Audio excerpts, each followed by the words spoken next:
tales que lo llevaron a la locura. Juan Pablo estuvo 3 días intentando conversar con su padre, pero los médicos especialistas le decían que se hallaba aislado por su agresividad. A mucha insistencia le permitieron ver por una ventana pequeña, vio a su padre muy asustado, sentado en una esquina del cuarto, se estaba mordiendo los dedos, todo su cuerpo temblaba y Juan Pablo no pudo soportar mucho tiempo, suspirando se apoyó en la pared, se hizo varias preguntas. ¿Qué es esto, Dios mío? ¿Estoy soñando o es realidad? Es mi padre.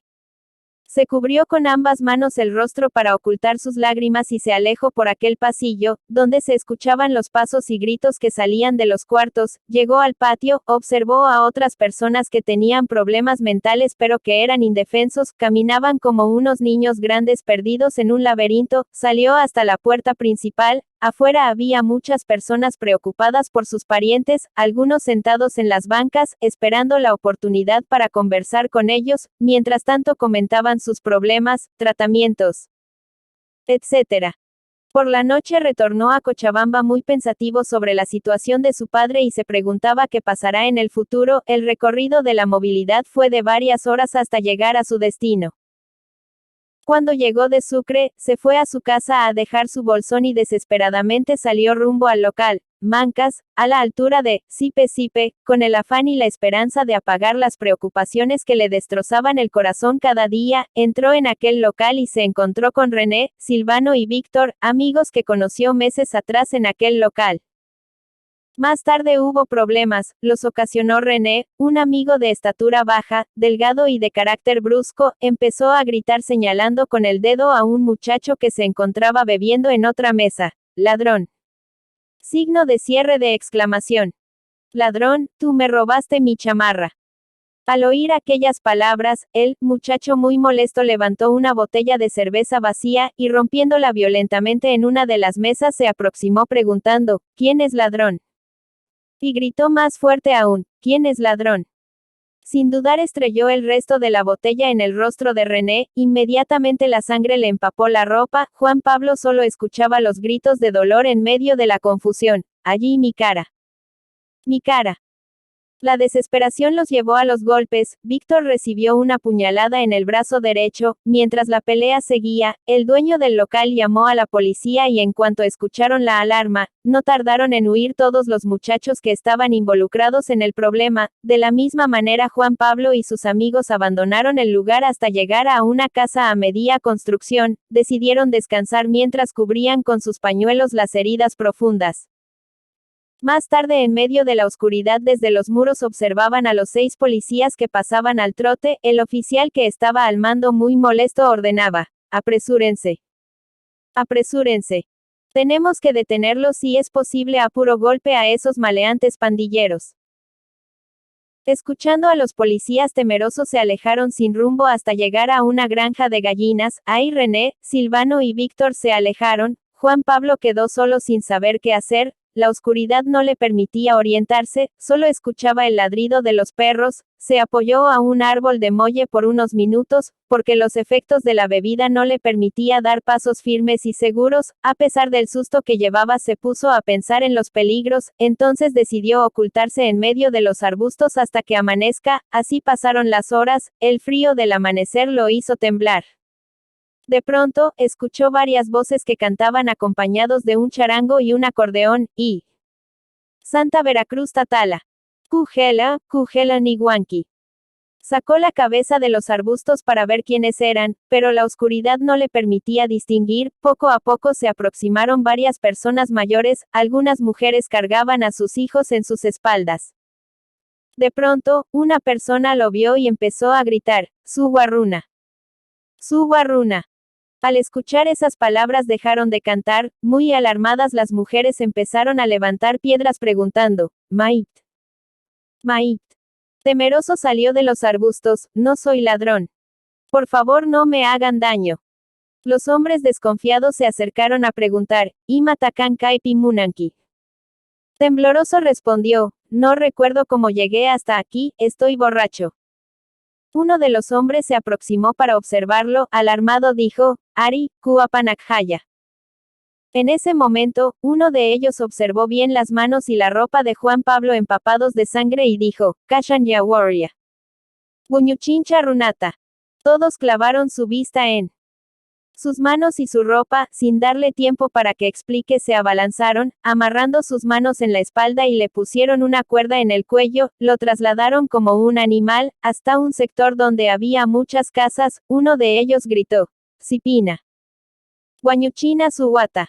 Una persona sacó una cuerda de su casa, inmediatamente lo amarraron en un árbol de higo, mientras Juan Pablo gritaba desesperadamente tratando de que entiendan, no soy ladrón. No me maten. Estaba con unos amigos, tuvimos un problema y por eso tengo las manos con sangre, por favor no me maten. Bulliciosos se preparaban para colgarlo, ni las lágrimas, ni las súplicas convencían a las personas, de pronto otra multitud de personas se aproximó y una voz se hizo escuchar a gritos. Déjenlo. Déjenlo a ese muchacho.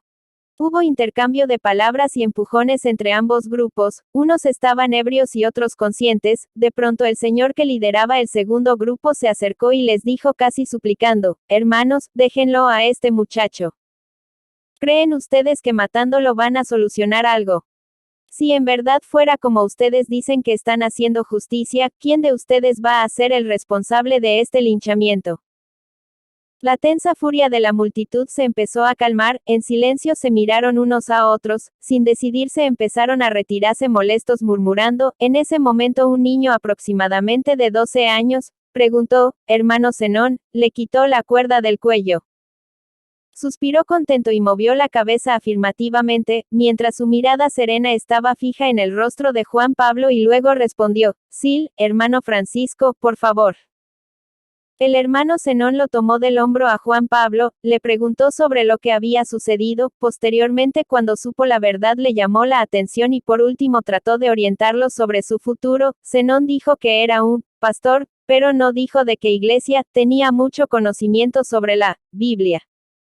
Después de aquella experiencia amarga, Juan Pablo se alejó agradeciendo profundamente por la ayuda, por la oportunidad que le dieron de seguir viviendo. Pero, no escarmentó con esa mala experiencia, porque apenas pasaron unos días y empezó a visitar a Colcapirua con el deseo de divertirse y beber en las Cochalas, un local muy concurrido por la juventud, especialmente los fines de semana, así sucesivamente empezó a conocer Los Molles, Los Pinos, Hatunmayu, Chirimayu, Sumajaga, Cuyumanca, Los Tréboles, Los Reyes, Las Palmeras y otros. Sus andanzas repercutieron en la molestia de sus familiares, especialmente de su tío Fernando, el hermano menor de su padre, aunque él fue el que los acompañó en los momentos más difíciles, se quedó junto a Juan Pablo para hacer los últimos viajes a la ciudad de Sucre. Las semanas más desesperantes fue cuando su padre empezaba a comerse los brazos, hasta que una noche murió. Los médicos dijeron que se golpeó la cabeza y al caer encontró la muerte en forma instantánea. Para Juan Pablo la muerte de su padre fue un alivio, pero en el momento del entierro, la mayoría de sus familiares hacían malos comentarios, en sus rostros reflejaban el odio y desprecio hacia Juan Pablo. Sin embargo, a pesar de sus errores, su tío Fernando ese día lo protegió y la mayor parte de las horas estuvo a su lado, compartiendo su tristeza, sus lágrimas y el silencio. Después del entierro ambos salieron del cementerio, su tío comentó, por fin el sufrimiento de mi hermano terminó, eso me resigna. Lo único que me quedan son los recuerdos. Después que pasó toda esa pesadilla, su tío Fernando decidió marcharse a la ciudad del Beni por asuntos de trabajo, desde entonces no lo vio más, pero por algunos comentarios se enteró de que había conformado su familia. Juan Pablo se dedicó los 7 días de la semana a beber, aquí y allá, conoció muchos locales de diversiones y amigos, gastó en bebidas hasta que un día se quedó sin un centavo, después le cortaron la luz de la casa y posteriormente el agua por falta de pagos, por las noches tropezaba con sus cosas en medio de la oscuridad, pero con el tiempo se acostumbró, después empezó a sentir hambre, no tenía nada, solo le quedaba su ropa y sus cosas. Empezó a desesperarse, no tenía dinero y sentía una gran necesidad de beber alcohol, hasta que le vino a la mente, Richard, un amigo que llevaba objetos de valor a los locales para satisfacer su necesidad de consumir bebidas alcohólicas, se fue al dormitorio de sus padres y desesperadamente empezó a buscar la pulsera de su madre, la encontró y guardó en el bolsillo del pantalón, así como estaba se dirigió a un local conocido por el clandestino, situado a la altura del aeropuerto, era una vivienda de adobe y el techo de teja, ese día hacía una calor insoportable, sobrepasaba los 30 grados. En el patio muchos albañiles decían que estaban festejando su primer sueldo de contrato que habían hecho con una empresa constructora, bebían chicha aprovechando la sombra de los 3 árboles de molle que les protegía. Por otra parte, el clandestino tenía clientes preferidos.